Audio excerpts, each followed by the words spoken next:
언젠가라고 꿈꾸지 말고 지금 해야 할 일을 해내자. 우리 뇌는 작은 일을 해내든 큰 일을 해내든 그것을 모두 성공으로 각인시킨다. 안녕하세요. 따뜻한 책 한 잔입니다. 오늘 여러분에게 읽어드릴 책은 일일 일행의 기적, 지은이 유근용, 발행 비즈니스북스, 발행일 2019년 3월 20일입니다. 오늘부터 내 인생을 바꿀 일일 일행을 시작하자. 실행력 하나로 180도 다른 삶을 살게 된 노하우를 담은 일일 일행의 기적. 3살 때 부모님의 이혼, 아버지의 재혼, 새어머니의 학대, 잦은 가출과 패싸움, 오토바이 폭주, 경찰서와 법원을 제 집처럼 들락거리기까지 20살이 넘도록 답이 없는 인생을 살았던 저자는 군대에서 책을 처음 읽게 되었습니다. 읽는 독서에서 멈추지 않고 책 속의 메시지를 하나씩 실행하는 독서를 했고, 그렇게 인생이 180도 바뀌었습니다. 독서 경영 컨설팅 CEO, 베스트셀러 작가가 된 것뿐만 아니라 삼성그룹, 해커스, 대신증권 등 수많은 기업과 지자체 등에서 연 150회 이상의 자기 경영과 부동산, 독서법, 자기 개발 등의 노하우를 강연하고 있는 저자는 자신의 경험을 바탕으로 어떻게 해야 가장 효과적으로 실행력을 기르고 더 나은 삶으로 나아갈 수 있는지 명확한 가이드를 제안합니다. 작은 물방울이 바위를 뚫듯 위대한 성과는 우연한 큰일로 나타나는 것이 아니기 때문에 하루 5분 운동을 하고 30일간 10쪽씩 책을 읽고 100일간 감사한 일을 적는 사소한 실행들을 매일 복리처럼 쌓으며 더 나은 삶으로 나아갈 수 있음을 일깨워 줄 것입니다. 그럼 지금부터 본문 일부를 낭독해 드리겠습니다. 책 한 권을 완벽히 내 것으로 만드는 법. 나는 책을 읽을 때 인상적인 부분이나 마음에 와닿는 내용이 있으면 반드시 밑줄을 친다. 그리고 1회독을 한 후 밑줄 친 곳들만 다시 한번 빠르게 읽어 나간다. 독서와 메모를 시작한 초기에는 최대한 많은 내용을 노트에 적기 위해 노력했다. 가령 한 권의 책을 읽고 밑줄 친 곳이 30에서 40군데라면 모든 내용을 옮겨 적으려 한 것이다. 하지만 시간이 흐를수록 메모의 부담만 커져갔고 어느 순간 쓰는 행위가 노동처럼 느껴졌다. 쓰다가 지쳐버릴 때도 많았다. 욕심이 컸던 탓에 부작용이 생긴 것이다. 지금은 밑줄 친 내용을 모두 옮겨 적으려 하지 않는다. 좋은 문장들이 아무리 많은 책이라 할지라도 그 중에서 가장 마음에 와닿는 5개의 문장만 뽑아서 노트에 옮겨 적는다. 그리고 그 중에서 가장 먼저 실행할 한 가지를 정한다. 이렇게 구체적으로 실행할 수 있는 부분을 뽑아냈다면 습관처럼 몸에 뵐 때까지 반복적으로 실행한다. 독서와 실행의 선순환 패턴. 1. 책을 읽으면서 밑줄을 치거나 표시한다. 2. 밑줄 친 내용만 다시 빠르게 읽어본다. 3. 정말 마음에 와닿는 5문장만 추려 적는다. 4. 이 중 가장 먼저 실행할 한 가지를 정한다. 5. 실행하고 또 실행한다. 될 때까지 실행한다. 몸으로 익힌 지식만이 진짜 지식이 되어 나를 한 단계 성숙시킨다. 한 번 내 몸에 장착된 지식은 외우기만 한 지식보다 내 몸에 더 오래 머물며 창고에 묵혀둔 자전거처럼 원할 때 언제든 꺼내서 쓸 수 있다. 몸이 기억하니까 달라지는 것이다. 오늘 책을 읽고 한 가지를 배웠다면 그것은 절반만 배운 것이다. 오늘의 배움을 완성시키기 위해서는 내일 어떤 식이든 몸을 움직여 실행해야 한다. 이 과정은 독서에 국한되지 않는다. 무엇이든 아는 것에 그치지 않고 진짜 내 것으로 만들려면 실행이 뒤따라야 한다. 감나무 아래에서 감이 떨어질 때까지 입을 벌리고 있어 봐야 입만 아프다. 작대기라도 가져와 가지를 흔들거나 감을 툭 쳐야 떨어지는 법이다. 본격적으로 요리를 배우고 싶어서 유명한 식당의 주방에 들어간 사람이 있다고 하자. 어떤 주방장도 친절하게 말이나 글만으로 노하우를 전수하지 않는다. 설거지든 청소든 무조건 일을 시킨다. 입에서 귀로 지식을 전달하는 것은 효과적인 교육 방식이 아니다. 몸을 써보면서 익히는 게 가장 확실하다. 시간은 오래 걸릴지 모르지만 결과는 확실하다. 이른바 도제식 교육이라고 부르는 이 방법은 자기 개발을 하고 싶은 사람들에게 중대한 힌트가 된다.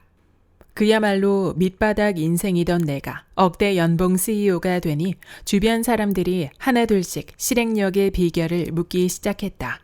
돌이켜보면 하루에 하나는 계획대로 꼭 실행하자는 의지가 나를 변화시킨 힘이다. 즉, 일일 일행의 약속을 지킨 거지 지금의 나를 만들었다. 처음에는 거창한 꿈을 꾸면서 많은 계획을 세우기도 했다. 하지만 막상 실행으로 옮기려니 한두 개 제대로 해내기에도 버거웠다. 하루에 고작 하나가 뭐야? 라고 생각하는가? 하나는 고작이 아니라 변화의 시작이다. 하나라도 하게 되면 할 수 있다는 자신감이 붙는다. 공부를 한 번도 제대로 해보지 않은 학생에게 2시간 동안 책상에 앉아 있으라고 주문한다면 성공할 수 있을까? 아마 가능성은 낮을 것이다. 하지만 10분은 가능하다. 한 달 동안 10분씩 앉아 공부하기에 성공하면 목표 시간을 늘리기는 쉬워진다. 이 성공의 경험으로 20분, 30분에 도전할 수 있게 된다. 이렇게 차곡차곡 시간을 늘려가면 처음 계획했던 2시간도 무리 없이 해낼 수 있다. 목표가 거창하다고 매일 해야 할 실행 목록까지 무리해서 많이 잡아선 안 된다. 처음엔 일일 일행으로 시작해야 한다. 그런 후 다음 단계로 올라가는 연습을 한다면 조금씩 나를 바꿀 수 있게 된다. 작게, 더 작게 성공하기. 20대 초반까지만 해도 나의 뇌는 패배감을 먹고 자랐다. 뭘 해도 나락으로 떨어진 인생을 다시 일으킬 수는 없을 것이란 체념이 지배했다. 내게 실패는 너무나도 익숙한 말이었다. 인생의 항로를 어떻게 바꿔야 할지 막막했다. 하지만 어차피 밑바닥이니 더 이상 잃을 것도 없었다. 나는 한 계단씩 걸어 올라가기로 했다. 나는 오늘도 2글자의 한자를 외우는데 성공한다. 나는 오늘도 아침 4시 반에 일어나는데 성공한다.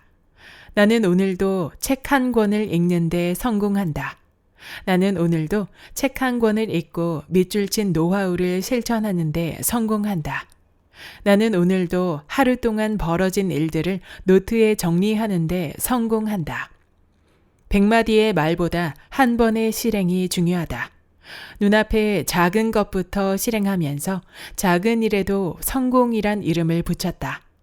하루 하나씩 실행할수록 작은 성취가 하나씩 쌓여갔다. 이렇게 작은 성취만으로도 성공 경험은 나의 뇌리에 축적된다. 그리고 성공 경험이 쌓일수록 무엇이든 성공할 수 있으리라는 믿음을 갖게 된다. 나의 뇌가 도전을 성공으로 인식하게 되면서 성공 늑대는 힘을 비축하며 쑥쑥 성장해 갔다. 덕분에 나의 뇌는 작은 성취를 먹이 삼아 성장할 수 있었다. 도대체 한자 외워서 어디에 써먹게요? 이제 그 의구심에 답을 할 차례다. 물론 그가 던진 질문이 어떤 의미인지 나는 안다. 시험을 앞두고 외우는 영어 단어는 1, 2점의 점수 차이를 내면서 합격과 불합격을 가를 수 있는 요인이 된다. 반면 한자는 대입이나 취업과 같은 관문에서 큰 도움이 안 된다는 생각에 그렇게 물어봤을 것이다. 하지만 나는 한자를 외워서 신문을 읽으며 지식을 쌓는 행복을 느꼈다. 게다가 한자는 한 글자 한 글자 뜻을 이해해야 하는 언어인 만큼 생각하는 힘을 길러줬다. 우리는 인생의 성공을 남들이 보기에 그럴싸하고 거창한 무언가를 이룬 것으로 규정하는 경향이 있다. 좋은 대학을 나와야 하고 대기업에 다녀야 하고 남부럽지 않은 조건의 배우자를 만나야 하고 좋은 집 한 채쯤 가져야 하고 자녀 2, 3쯤 낳을 수 있을 만큼 경제력이 뒷받침되어야 하고 노후 걱정 없이 살아야 한다고 말이다. 이런 기준에서 보면 오늘의 한자 공부가 내일의 좋은 직장을 위해 무슨 소용이 있을까? 오늘 책 한 권이 내일의 집 한 채를 장만하기 위해 무슨 소용이 있을까? 오늘 4시 30분의 기상이 자녀 둘의 든든한 경제적 후원자가 되는데 무슨 소용이 있을까? 라는 의문이 들 수밖에 없다. 이쯤에서 질문을 바꿔보자. 그렇다면 무엇이 내일의 좋은 직장을 위해 소용이 있을까? 도대체 어떤 것이 내일의 집 한 채를 장만하기 위해 소용이 있을까? 주식인가, 비트코인인가, 스펙인가? 성공의 기준을 거창한 차원에서 생각하지 말자. 10년 뒤, 20년 뒤에 어떻게 살고 싶은지 꿈꾸는가? 오히려 너무 먼 미래 같아서 지금 내가 하는 작은 일들이 보잘것없게 느껴질 수도 있다. 그리고 그렇게 욕심을 내다 보면 인생 역전을 이룰 한 방을 노리게 된다. 그런 희박한 가능성에 인생을 거는 것보다 인생의 문제들 앞에 고개를 숙이지 않을 만큼 당당하고 긍정적인 뇌를 만드는 게 우선이다. 한비자는 이렇게 말했다. 양자강이나 넓은 바다는 작은 시냇물도 버리지 않았기 때문에 저토록 넉넉해진 것이다. 사소하고 작은 것이 모여 큰 것을 이룬다. 때로는 작은 것 때문에 큰 일을 그르칠 수 있다. 그러므로 위대한 성과는 결코 우연히 나타나지 않는다. 당장 오늘 작은 성취를 어떻게 쌓느냐에 따라 우리의 미래는 완전히 달라진다. 어제보다 더 나은 오늘을 위해 지금 당장 할 수 있는 작은 일부터 시작하자. 일일 일행 독서 습관 만들기. 일일 일행의 관점에서는 성공 스토리가 담긴 자기 개발서가 많은 도움이 된다. 타인의 성공 경험을 읽다 보면 내 안의 부족함을 성찰하게 되고 긍정적인 동기부여가 강하게 일어난다. 그래서 인생 역전을 이룬 성공 스토리를 추천한다. 나의 독서는 책을 덮은 순간부터 시작된다. 감동적인 영화를 보면 가슴이 뜨거워져 며칠간 흥분해서 벗어나지 못하는 사람처럼 읽는 순간의 감동을 현실에서 실행하기 위해 따라해야 할 일을 찾았다. 저자를 멘토로 삼아 무엇을 배울지 발견하는 것은 당신의 몫이다. 무엇을 따라할 것인가? 그런데 무엇을 따라해야 할까? 책을 읽다 보면 느낌이 온다. 저자가 해보라고 권하는 게 있다. 해보세요라고 직접적으로 표현하진 않더라도 이게 중요하다는 느낌을 듬뿍 던져주는 문장이 있다. 저자는 자신의 경험담을 통해 뭔가 들려주고자 한다. 그래서 저자는 이런 질문을 가정하고 책을 쓴다. 선생님은 어떻게 역경을 이겨내고 지금의 자리에 오르셨나요? 나는 김규환 명장이 그 어떤 위기에 처하더라도 목표를 세우고 도전해보세요 라고 대답했다고 느꼈다. 이 메시지는 김규환 명장이 나를 위해 준비한 선물이었다. 책을 읽으면서 가슴에 느낌이 오래 남는 문장이 있거나 뇌리에 박히는 메시지가 있다면 그게 바로 저자가 당신에게 따라하기를 권하는 것이다. 이 느낌은 제발 부탁하건대 머리로 찾지 말자. 내용 요약을 잘하는 사람들은 가슴이 아니라 머리로 분석하는 데 능하다.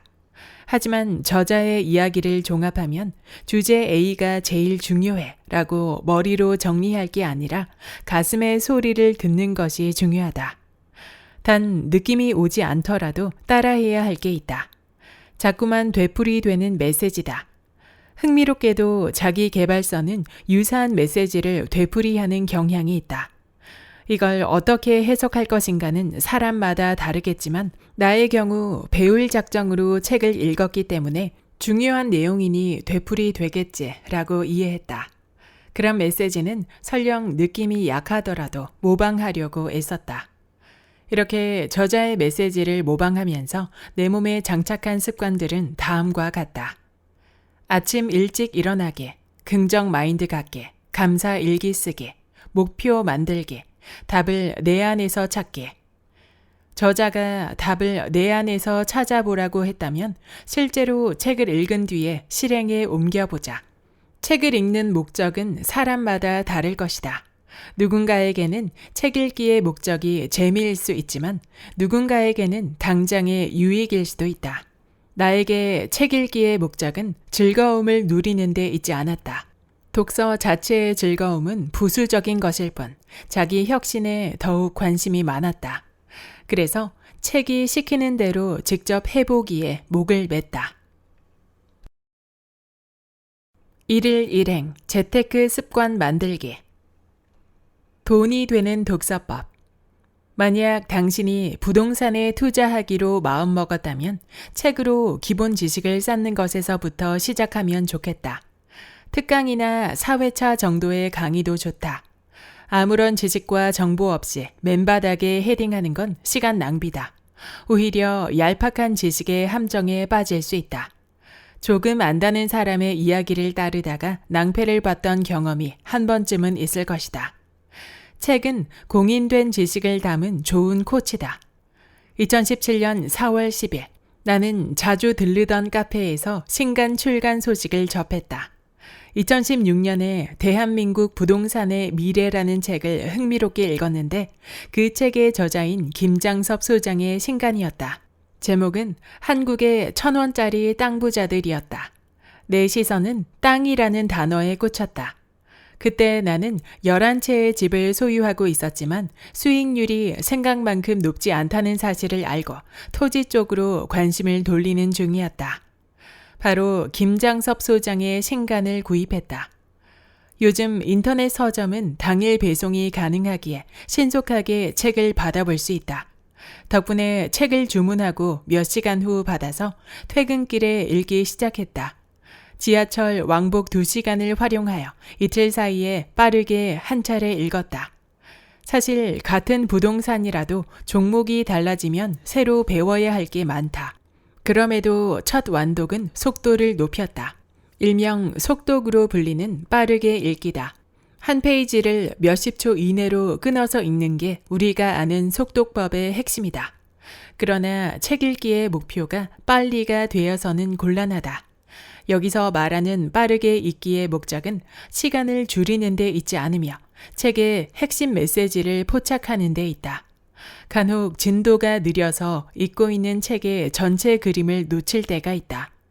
낯선 분야를 공부할 때 처음부터 철저히 꼼꼼히 읽겠다고 접근했다가 너무 속도가 처지는 바람에 앞의 내용을 까먹는 실수를 하곤 한다. 그래서 그런 상황을 막고자 일단 모르는 내용이 나와도 나중에 다시 보자는 생각으로 건너뛰었다. 부동산 토지라는 낯선 분야의 책을 읽기 위해 내가 택한 방법은 2회독이었다. 그렇다면 두 번째 읽을 때는 어떻게 읽어야 할까? 내가 새로 발견한 2회독의 핵심은 포스트잇이다. 처음 읽을 때 이해되지 않던 내용이 두 번째 읽는다고 갑자기 이해되지는 않는다. 1회와 2회 사이에 충분히 시간 간격이 있어서 그 사이에 따로 공부를 했다면 모를까.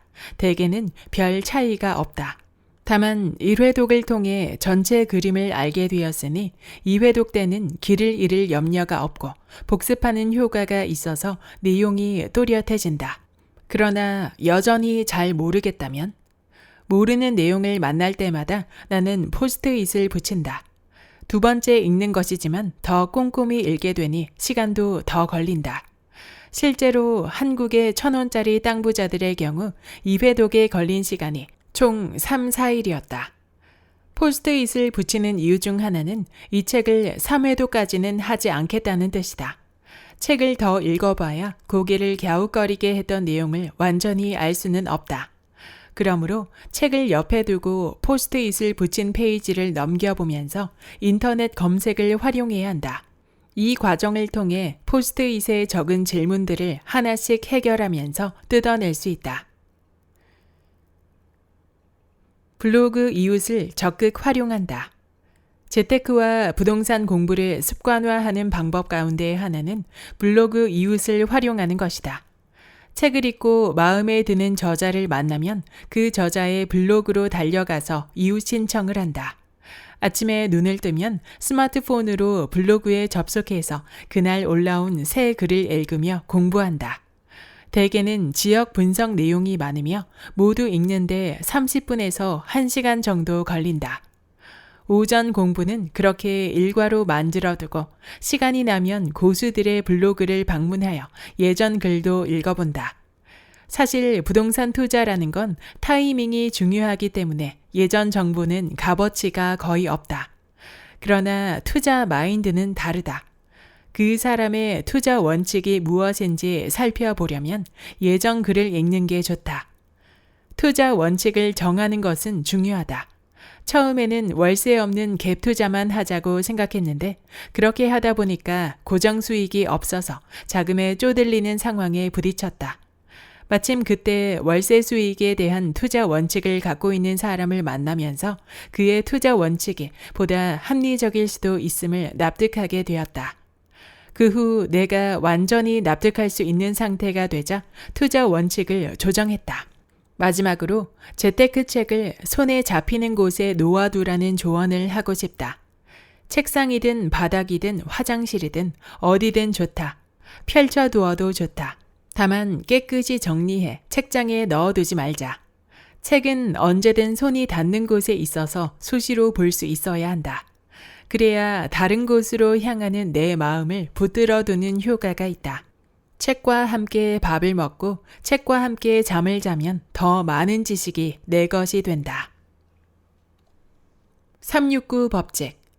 책을 읽으면서 공부를 시작한 나는 부동산 투자의 핵심은 임장이라는 것을 알게 되었다.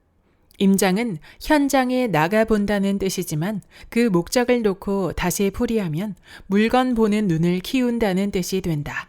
주식 투자에서도 워런 버핏은 기업체 방문과 사장 인터뷰 등을 하며 주식 임장을 하는 것으로 잘 알려져 있다. 가치 투자에서도 임장법을 활용하는 것이다. 어떤 재테크나 마찬가지다.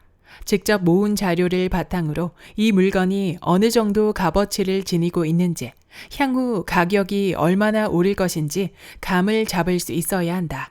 그렇지 않으면 자기 판단은 사라지고 남이 권하는 물건에만 투자할 수밖에 없다. 남이 권하는 물건이 무조건 나쁘다는 뜻은 아니다. 하지만 물건을 보는 안목이 없어 늘 타인의 손에만 의지하면 수익률이 높지 않다. 또 어떤 투자 대행업체에 돈을 맡길지 판단하기 어렵다. 대행업체를 고를 때에도 최소한의 안목 정도는 지니고 있어야 내게 맞는 업체를 고를 것 아니겠는가. 그렇기 때문에 재테크를 하려는 사람이라면 기초적인 지식을 갖고 있어야 한다. 그 기초적인 지식이란 단지 책을 통해 얻은 지식이 아니라 실물을 보면서 스스로 판단할 수 있는 안목을 기르는 것까지를 의미한다. 나는 369 법칙을 통해 부동산에 대한 기초적인 안목을 키웠다. 369 법칙이란 하루 3시간 투자, 6곳의 부동산 중개소 방문, 9곳의 물건 보기를 의미한다. 내가 사는 동네 주변은 물론 강의를 다니거나 여행을 다닐 때 해당 지역 부동산 중개소를 방문하여 물건을 보면서 감을 익혔다. 그렇게 반년쯤 지나니까 부동산 중개업자의 이야기를 듣기만 해도 이 사람이 어느 정도 수준인지 알았다. 즉, 좋은 물건을 가릴 줄 아는 안목이 있는 사람인지 아닌지 분간할 수 있게 된 것이다. 투자 대행업체에 맡기는 경우라도 최소한 이 정도 수준까지는 되어야 속지 않고 소중한 내 재산을 지킬 수 있다. 그러나 이렇게 무작정 임장을 다니는 건 처음 공부할 때로 충분하다. 본격적으로 투자할 마음을 먹었거나 보다 실전적인 안목을 갖기를 바란다면 시선을 세상으로 옮겨야 한다. 나는 매일 경제신문을 읽는다. 주로 부동산과 4차 산업 관련 기사가 실리는 면을 본다. 만일 어느 지역이 재개발된다는 소식을 접하면 일단 경매나 공매로 그 지역에서 나온 물건이 있는지, 해당 물건이 괜찮은지를 먼저 살핀다. 그리고 그 주에 꼭 그 재개발 예정 지역을 다녀온다.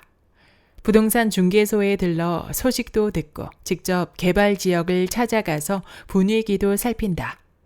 이 정도가 되면 일반 매매, 경매, 공매를 할 수 있는 준비를 마친 셈이고 투자 대행업체를 가릴 수 있는 최소한의 수준에는 이르게 된다. 나는 종교인은 아니지만 믿고 있는 신이 있다. 그 신은 타고난 배경 따위에는 관심이 없다. 대신 그 신은 이 세상을 살아가는 모든 사람들에게 하루 24시간을 공평하게 부여한다. 만일 내가 신이 준 24시간을 무언가에 투자하면 신은 반드시 내게 보상을 주리라. 그게 나의 신앙이다. 부동산 투자를 시작하고 3년이 흐른 지금 나는 공동투자를 포함하여 11채의 집과 전국 83곳의 토지를 낙찰받을 수 있게 되었다. 근래 정부 정책이나 시장 상황이 낙관적이지만은 않지만 불과 3년 전의 나를 떠올리면 놀라운 변화다. 여기까지 1일 일행의 기적의 본문 일부였습니다. 이 책의 저자 유근용님은 초인 용쌤이라는 닉네임으로도 불리는 독서 경영 컨설팅 회사 대표이자 경공매 투자 전문가입니다. 저자는 부모님의 이혼 이후 비행 청소년으로 방황하는 나날을 보냈지만 군대에서 우연히 책을 읽기 시작하며 인생의 변화를 만들기 시작했습니다. 공부를 해본 적이 없던 저자는 첫 책을 조금씩 나누어 읽으며 꼬박 한 달이 걸렸지만 그 경험 이후 긍정적인 방향으로 변화하는 자신을 느낄 수 있었습니다. 성공과 변화에 대한 조바심을 내게 되면서 1년에 매일 한 권씩 읽는 것을 목표로 책을 읽어나간 저자는 1년 뒤 모두 520권을 읽는 결과를 만들어냈고 성공에 대한 자신감을 가질 수 있었습니다. 그 이후 저자는 읽은 책의 권수보다 읽은 책에서 실행할 문장을 찾아서 실행에 옮기기를 시작했습니다. 저자는 수많은 시행착오 끝에 책 한 권에서 와닿는 문장 5가지를 추리고 그중 실행할 한 가지를 정해서 될 때까지 실행하는 방식을 꾸준히 실천해 왔습니다. 그렇게 아침에 일찍 일어나는 실천을 시작으로 저자는 자신이 할 수 있는 작은 실행 한 가지씩을 조금씩 탄탄히 쌓아 올라갔습니다. 저자는 실행 독서법을 통해서 한자 공부, 운동, 부동산 재테크까지 고수의 경지에 도달했으며 자신이 목표로 했던 것을 하나하나 이뤄가며 부동산 225건을 보유한 100억 자산가가 되었습니다. 저자는 최근에 경매와 부동산 1인 법인에 관한 책도 썼는데요. 경공매 250건의 낙찰이라는 성과로 부동산 강의 또한 이어오고 있습니다. 아무것도 가진 것 없이 불행한 어린 시절을 보냈던 저자는 오로지 자신의 힘으로 지금의 자리까지 올라왔습니다. 그것의 가장 큰 동력은 작은 실행과 작은 성공들이 쌓아 올린 자신감이었다고 생각됩니다. 하루에 한 가지라도 내가 해냈다라는 성공 경험이 쌓일 때 나의 뇌는 성공하는 뇌로 길들여지고 더욱 자신감이 붙고 다시 실행하고 더 큰 성공으로 나아가는 동력이 된다고 저자는 말합니다. 목표를 향해 나아가다 보면 문득 조바심이 날 때가 있습니다. 하지만 그 조바심을 이겨내고 차근차근 실행과 작은 성공을 쌓아 나갈 때 목표에 도달할 수 있다는 것을 보여주는 책이었습니다. 오늘도 이를 일행하는 하루가 되시길 바라며 구독과 좋아요와 댓글은 큰 힘이 됩니다. 다음 영상에서 만나요.